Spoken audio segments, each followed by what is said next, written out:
Hi, Chris here with Tune a Day for Flute Original Series, Lesson 9, Exercise 8.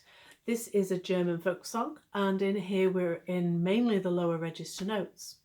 We have 3 note slurs. Practice the slurs first, just to make sure you can do them.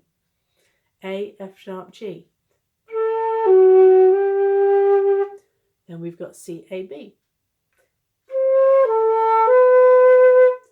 When you know you can do them, then have a go at the whole piece. Don't forget the tie at the end. 3 counts for that tie, not 4. Make sure you hold it for the full 3 and then a crotchet rest. Okay, should we have a go? 1, 2, 3, 4.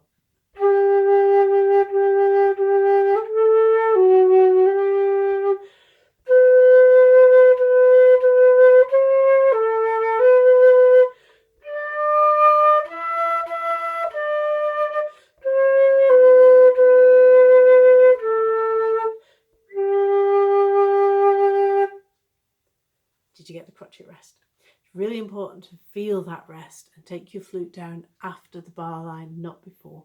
It looks like you've forgotten about it. Okay, join me in the next video for the final exercise in lesson 9. See you next time. Bye.